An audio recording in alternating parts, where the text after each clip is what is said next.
Hello అండి, నమస్తే. Welcome to Sandhya's kitchen. ఈరోజు మన కిచెన్లో మష్రూమ్ కర్రీ ఎలా చేయాలో చూద్దాం రండి.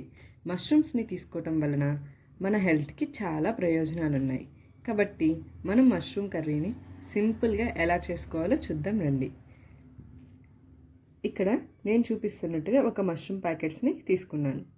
ఇది 200 గ్రామ్స్ ఉండొచ్చు, 500 గ్రామ్స్ ఉంటాయి. ఏ ప్యాకెట్ అయినా పర్లేదు. ఇలా మీరు మష్రూమ్స్ని తీసుకున్న తర్వాత వీటిపైన చాలా మట్టి ఇలాంటి పొర లాంటిది ఒకటి ఉంటుంది. దీన్ని మనం కంపల్సరీగా క్లీన్ చేసుకోవాలి. కాబట్టి నేను ఇలా క్లీన్ చేసుకుంటానో చూపిస్తాను. ఇక్కడ నేను 2 టేబుల్ స్పూన్ల వరకు సాల్ట్ని యాడ్ చేసుకున్నా. ఆ తర్వాత పుట్టకొక్కులన్నీ మునిగేంత వరకు వాటర్ని పోసుకున్నా. ఇక్కడ చూపిస్తున్నట్టుగా ఒకసారి పుట్టకొక్కులన్నిటిని బాగా కలుపుకుంటూ వాటన్నిటికీ సాల్ట్ పట్టే విధంగా చేశాను.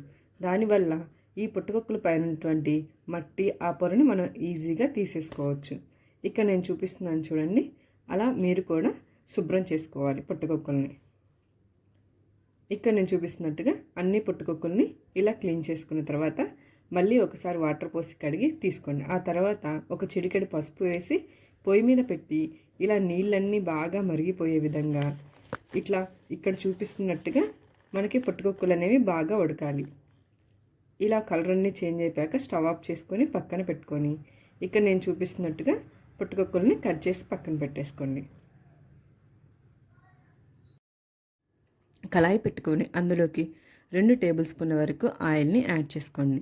ఆయిల్ అనేది కొంచెం బాగా హీట్ అయిన తర్వాత ఒక బిర్యానీ ఆకు, 1 టేబుల్ స్పూన్ వరకు జీలకర్ర, 1 టేబుల్ స్పూన్ ఆవాలని తీసుకోండి. ఆవాలు జీలకర్ర అనేవి కొంచెం చిట్పట్లాడిన తర్వాత అందులోకి 2 మీడియం సైజు ఉల్లిగడ్డల్ని ఇలా సన్నగా కట్ చేసుకొని తీసుకోండి.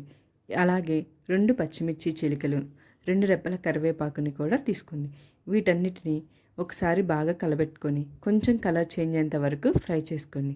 ఆ తర్వాత ఫ్రెష్గా దంచి పెట్టుకున్నటువంటి అల్లం వెల్లుల్లి పేస్ట్ని యాడ్ చేసుకోండి.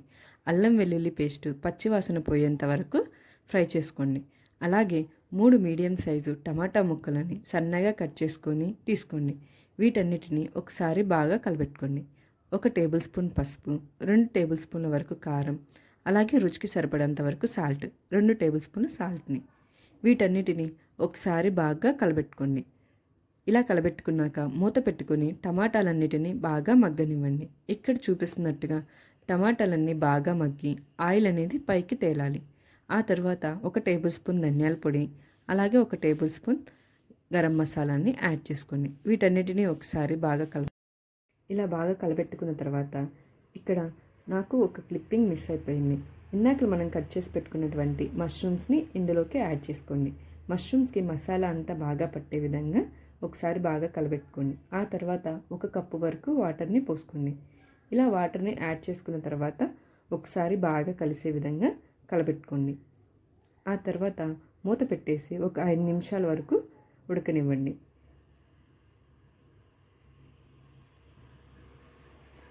ఇలా ఒకసారి 5 నిమిషాల తర్వాత మూత తీసి ఒకసారి బాగా కలబెట్టుకోండి.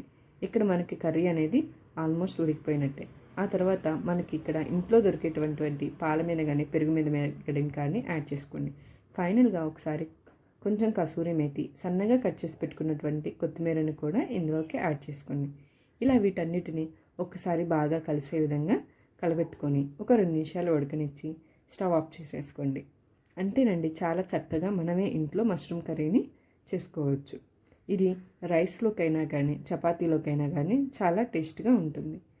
ఇలా స్టవ్ ఆఫ్ చేసి తర్వాత ఒక బౌల్లోకి సర్వ్ చేసేసుకోండి. నా వీడియోస్ కనుక మీకు నచ్చినట్లయితే please like, share, subscribe my channel. మళ్ళీ ఇంకొక వీడియోతో మిమ్మల్ని కలుస్తాను. Thanks for watching.